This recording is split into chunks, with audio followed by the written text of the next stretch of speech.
पनवेल, नवी मुंबई, रायगड परिसरातील बातम्या पाहण्यासाठी आमच्या मी साक्षीदार या यूट्यूब चॅनलला सबस्क्राईब करा. रिक्षा आणि कंटेनरच्या झालेल्या अपघातात दोघांचा मृत्यू झाल्याची घटना विठ्ठल कामत हॉटेलजवळ चिंचवण या ठिकाणी घडली. रफिक अन्सारी वय 40 राहणार मुंब्रा आणि फातिमा अन्सारी वय 20 मुंब्रा अशी मृतांची नावे आहेत. रिक्षा क्रमांक MS04MT 1857 यामध्ये रिक्षा चालकासह चौघे जण पेणच्या दिशेने जात होते. शुक्रवारी 23 जानेवारी रोजी पहाटे 4:30च्या सुमारास त्यांची रिक्षा हॉटेल विठ्ठल कामत जवळ चिंचवण या ठिकाणी आली असता रस्त्यावर उभे असलेल्या कंटेनर क्रमांक MS46BM 3455 ला रिक्षा पाठीमागून येऊन जोरात धडकली. या झालेल्या भीषण अपघातात रफिक अन्सारी आणि फातिमा अन्सारी या दोघांचा जागीच मृत्यू झाला, तर आणखी एक महिला आणि लहान मुलगी या अपघातात जखमी झाली आहे.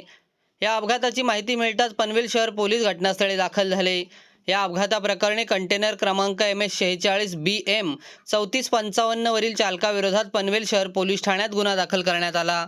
या प्रकरणी पनवेल पोलीस अधिक तपास करत आहेत.